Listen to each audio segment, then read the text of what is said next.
Guys, good morning. സമയം ഇപ്പോൾ 5 മണി ആയിട്ടുണ്ട് കേട്ടോ. ഇവിടെ നേരത്തെ തന്നെ വെളിച്ചം വെക്കും. അപ്പോൾ ഞാൻ ആദ്യം തന്നെ കുറച്ചൊരു വെള്ളം തിളപ്പിച്ചു കേട്ടോ. എന്നിട്ടൊരു ക്യാപ്പിച്ചിനോ ഉണ്ടാക്കാമെന്ന് വിചാരിച്ചു. ഫ്രഷ്നെസ്സിന് ഒട്ടൊരു കുറവ് വേണ്ട. അപ്പോൾ അതിൻ്റെ മേലക്കുള്ള പൊടികളൊക്കെ ഇട്ടിട്ടോ. അതിൻ്റെ ആഡംബരത്തിനൊരു കുറവും വേണ്ട. അപ്പോൾ ഞാൻ ഈ കോഫി കൊണ്ട് എങ്ങോട്ടാണ് പോകുന്നതെന്നല്ല, ലാപ്ടോപ്പിൻ്റെ അടുത്തേക്കാണ് ഗൈസ്. ഞാൻ ഇന്ന് മുതലായിട്ട് പഠിക്കാനായിട്ട് തീരുമാനിച്ചു. അപ്പോൾ കസേരയൊക്കെ എടുത്ത് വെച്ച് ഒക്കെ ഓൾ സെറ്റ്. അപ്പോൾ ഇനി പഠിച്ചാൽ മതി. അപ്പോൾ ഏതിനാന്നൊക്കെ ഞാൻ പറഞ്ഞുതരാം. ആദ്യം ആ ലാപ്ടോപ്പ് ഒന്ന് ഓണാക്കി നോക്കട്ടെ. അതിന് മുമ്പ് കപ്പ് ഓഫ് കോഫി കുടിക്കാം. അപ്പോൾ ലാപ്ടോപ്പ് ഓണാക്കിയപ്പോൾ ഓണാവുന്നില്ല. ഇതുപോലെ ലേറ്റ് വരും. അപ്പോൾ ഇതെന്താ സംഭവം എന്ന് എനിക്കറിയില്ല. ഞാൻ ഇന്നലെ രാത്രി ചാർജിന് ഇട്ടിട്ടാണ് കിടന്നുറങ്ങിയത്. പക്ഷേ ഇതെന്താ സംഭവം എന്ന് എനിക്ക് ഒരിക്കലും മനസ്സിലായില്ല. പിന്നെ ഇങ്ങനെ ആലോചിച്ചു. അപ്പോൾ പ്ലഗ് ഇട്ടിട്ടില്ലായിരുന്നു. ഇങ്ങനെ കുത്തി മാത്രം വെച്ചിട്ടുണ്ടായിരുന്നുള്ളൂ. Plug ഓണാക്കിയ plug കണക്റ്റാക്കിയേ ചെയ്തിട്ടില്ലായിരുന്നു. ഇപ്പോൾ ലാപ്ടോപ്പൊക്കെ ഓണാക്കി വന്നു. എൻ്റെ ഭാഗത്തും തെറ്റുണ്ട്. ഇത് ലാപ്ടോപ്പിൽ ചാർജ് കയറുന്നുണ്ടോ നോക്കാതെ പോയി കിടന്നുറങ്ങിയത് എൻ്റെ ഭാഗത്തുള്ള മിസ്റ്റേക്കാണ്. ഇതാ ചാർജ് ഇത്രയേ ഉള്ളൂ കേട്ടോ. ഇതെന്നെ ഓണായി കിട്ടാൻ ഒരുപാട് ടൈം എടുത്തിട്ടുണ്ട് കുത്തി കഴിഞ്ഞ ശേഷം.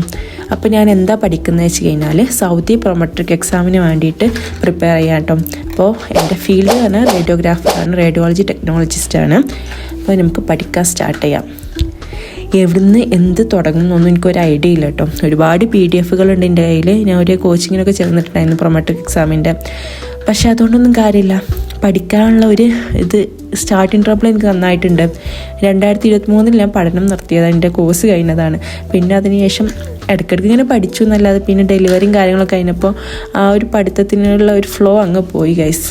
അപ്പോൾ എന്തായാലും ഞാൻ ആദ്യം മുതൽ തുടങ്ങിയേ പറ്റുള്ളൂ.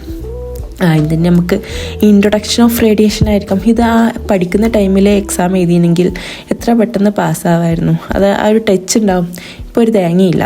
എൻ്റെ ലാപ്ടോപ്പിലുള്ള അഡോബാണ് ഗൈസ്. ഇതിൽ ഏതാ ഭാഷ എന്ന് പോലും എനിക്ക് മനസ്സിലാവണില്ല. എനിക്ക് പഠിക്കുന്ന സാധനം എന്തായാലും ഇംഗ്ലീഷിൽ വരുന്നുണ്ട്. പിന്നെ അതിൻ്റെ അടിയിൽ എനിക്ക് കൂട്ടിന് പഠിക്കാൻ ഒരാളെത്തിയിട്ടുണ്ട്. ഇവിടെ ഞാൻ എത്ര തവണ ഉറക്കിക്കാണ്ട് പോരുന്നതെന്നറിയോ. പിന്നെയും മോളിൻ്റെ കൂടെ നീച്ചു പോരും. ലാസ്റ്റ് ഞാൻ അവിടെ കൊണ്ടുവന്നിരുത്തി. ഇനി ഉറക്കം വരുമ്പോൾ കൊണ്ടുപോയി ഉറക്കാൻ വിചാരിച്ച്. ഇതാണ് ഗൈസ് ഇലക്ട്രോമാഗ്നറ്റിക് സ്പെക്ട്രം. നിങ്ങൾക്കറിയോ? എനിക്കും ഞാൻ ഇത് പഠിക്കുമ്പോഴാണ് അറിയുന്നത്. അതുവരെ എനിക്കും ഇതിനെപ്പറ്റി അറിയില്ലായിരുന്നു. ഓരോന്നിനെ പറ്റി പഠിക്കുമ്പോഴാണല്ലോ അറിവുണ്ടാവുക. അപ്പോൾ ഫസ്റ്റത്തെ PDF കഴിഞ്ഞു, 82 പേജുള്ളത്. അപ്പോൾ okay guys, thank you, by.